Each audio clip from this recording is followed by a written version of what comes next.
ఈయనకేంటి నొప్పి? ఆయన మాట్లాడుతున్న ప్రతి మాటని వక్రీకరిస్తారేంటి? ఉండండి. గత వైసీపీ ప్రభుత్వంలో ఏ మంత్రి ముందుకు వచ్చినా, మీడియా ముందుకు వచ్చినా నోటుకు వచ్చినట్టు మాట్లాడేవారు. ప్రతిపక్షాలను తిట్టడమే, ప్రతిపక్షాల నాయకుల్ని బూతులు తిట్టడమే వీళ్ళకి పనిగా పెట్టుకున్నారు.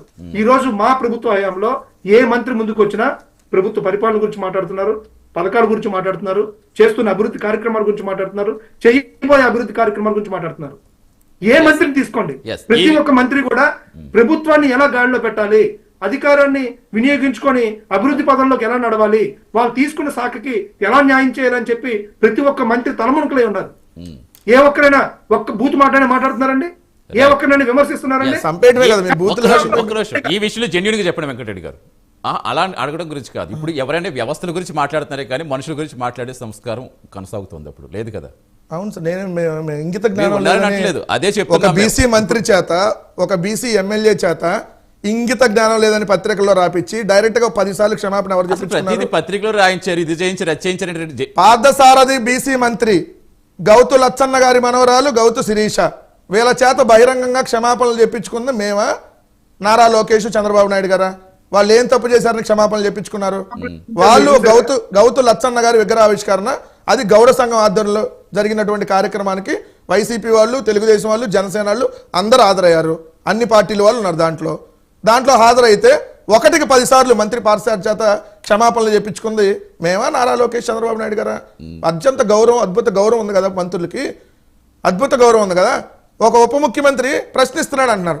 ప్రశ్నించాల్సింది అధికారంలో ఉన్నాడు కాదు, అందుకని మీకు తెలియదు కదా. ప్రశ్నించాలంటే ప్రతిపక్షంలో ఉన్నాడు. ఇప్పుడు అధికారంలో ఉన్న వాళ్ళు ఏం చేస్తారు? ఆ ప్రశ్నకి సమాధానం వెతికి సమస్యను సాల్వ్ చేస్తారు. అధికారంలో ఉన్నాడు, ప్రశ్నిస్తాడు. తప్పు ఎవరు చేసినా అధికారంలో యాక్షన్ తీసుకోవాలండి. తప్పు చేస్తే 640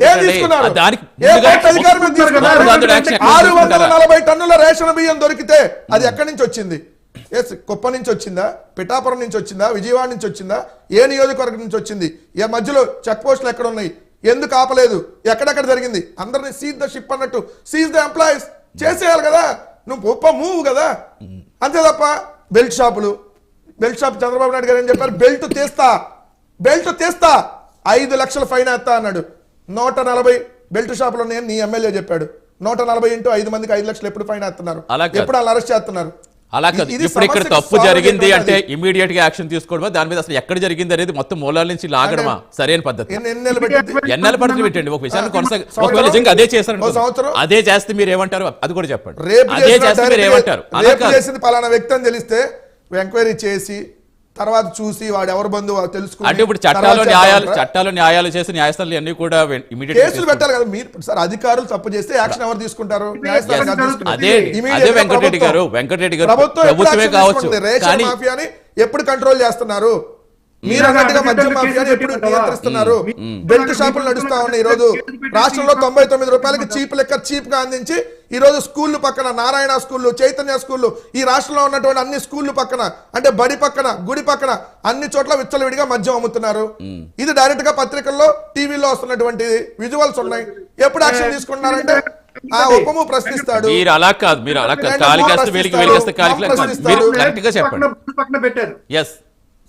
ఏంటి పక్కన పెట్టేది? ఈవీఎంలు పక్కన పెట్టారులే సార్, ఏం చేస్తాం? వైసీపీ ప్రభుత్వంలో ప్రభుత్వ మద్యం 49 లక్షల ఓట్లు పెరిగినాయి, ఏం చేద్దాం? దగ్గరగా ఉన్నాయి.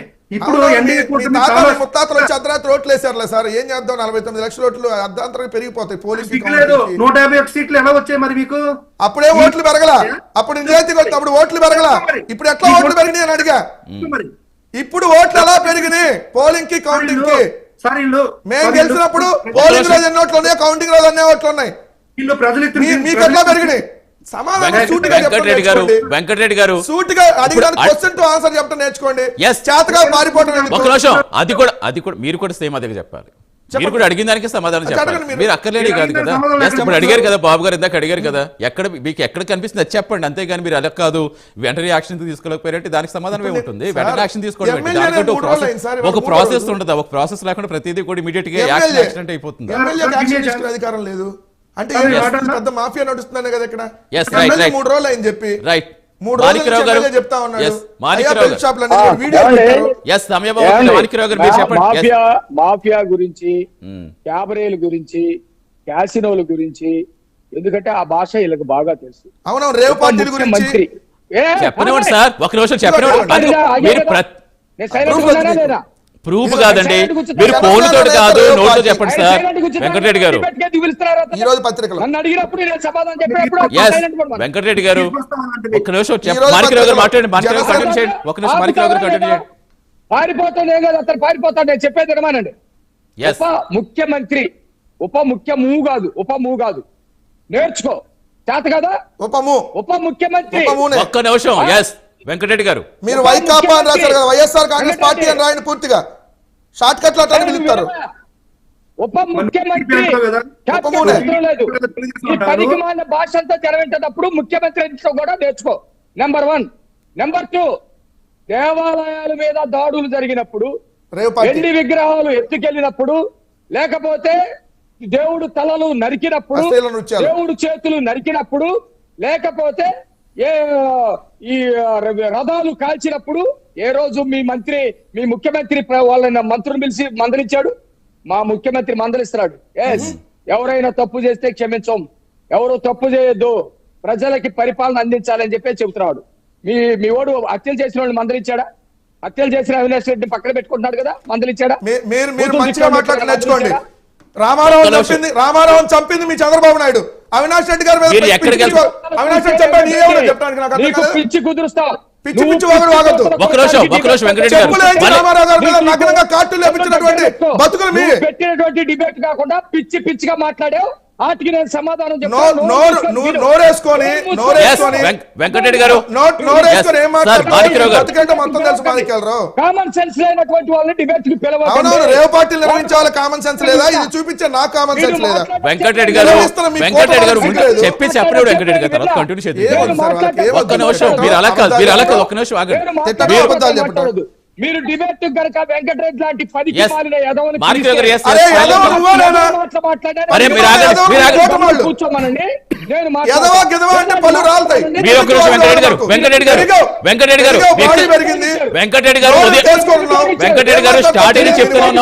వెంకటరెడ్డి గారు స్టార్టింగ్ చెప్తున్నాను, వ్యక్తిగతంగా వద్దంటే మీరు ఎందుకు వ్యక్తిగతం ఎవరన్నారండి? ఎవరనలేదు, ఎవరంటారు? మాణిక్యరావు గారు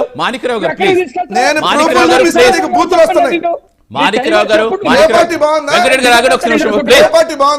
ఒక్క నిమిషం వెంకటరెడ్డి గారు ఆగండి. మాణిక్యరావు గారు మీరు కంక్లూడ్ చేయండి. ముఖ్యమంత్రి ఇదేదో ప్రతిపక్షం ప్రశ్నిస్తామంటున్నారు కదా, ప్రతిపక్షం వెంకటరెడ్డి ప్రతిపక్షం కాదు. ముఖ్యమంత్రి జగన్మోహన్ రెడ్డిని రమ్మనండి, ప్రతిపక్ష అసెంబ్లీ కూర్చోమనండి. వీళ్ళు ఏమంటారంటే ప్రతిపక్ష హోదా ఇవ్వాలంటే, ప్రతిపక్ష హోదా ఎవడు ఇవ్వాలో కూడా తెలియదు వీళ్ళకి, ప్రజలు ఇవ్వాలి. వీళ్ళు ఏమంటున్నారు? దొడ్డిదారిలో గెలిచావా? నేను ఇందాక కూడా చెప్పా, ఇప్పుడు కూడా చెప్తున్నా, దొడ్డిదారిలో గెలిచారు, ప్రజలు ఓట్లు వేయలేదని నువ్వు ఆంధ్రప్రదేశ్ లో ఉన్న ఏ నియోజకవర్గ హెడ్ క్వార్టర్ కైనా వచ్చి మాట్లాడతావా? ఛాలెంజ్ ఇస్తున్నా.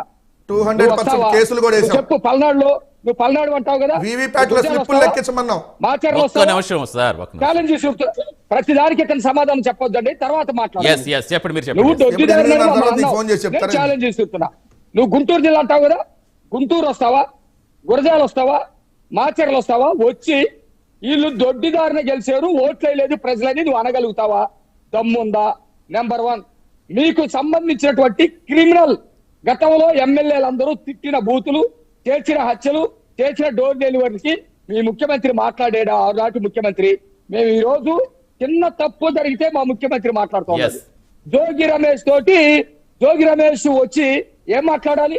అది కులానికి సంబంధించినటువంటి మీటింగ్ అనుకో, గౌతమ్ లక్ష్మణ గారికి మీటింగ్ అనుకో. ఆ మీటింగ్ లో ఏం మాట్లాడాలి?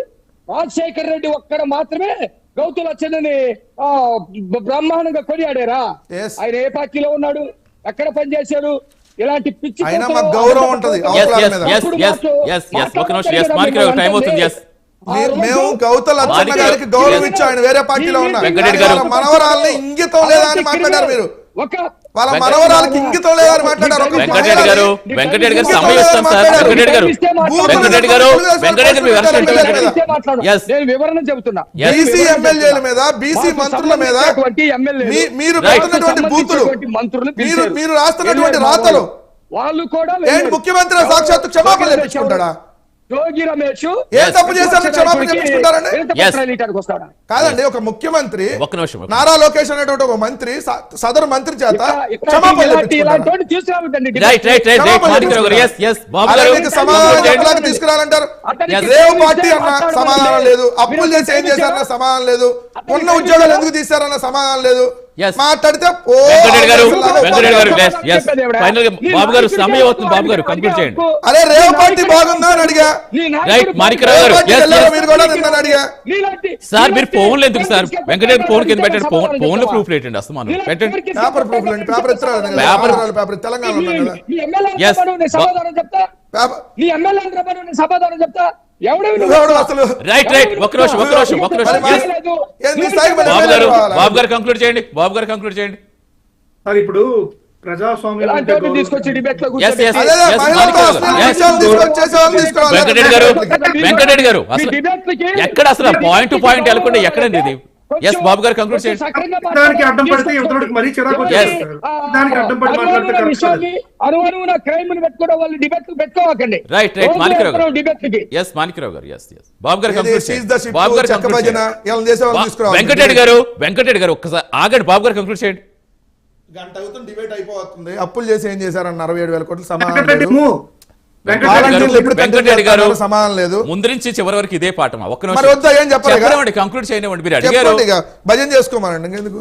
వెంకటరెడ్డి మూవ్ ఎవరి గారు పార్టీ తరఫున వాళ్ళు వినిపించే వాయిస్ ఉంటుందండి అది. వెంకటరెడ్డి మూవ్ గారు మీరు వినాలి. వెంకటరెడ్డి మూవ్ గారు మీరు వినండి. వెంకటరెడ్డి మూన ఆ. ఒక్క నిమిషం బాబు గారు కంక్లూడ్ చేయండి. సమయం లేదు మనకి. బాబు గారు కంక్లూడ్ చేయండి. ఏ ఉప మూవ్ అన్నప్పుడు వెంకటరెడ్డి మూవ్ అవ్వకూడదండి. ఇప్పుడు నేను లమ్ము అనాల మిమ్మల్ని. ఎస్ లమ్ము కాకపోతే జమ్ము అను.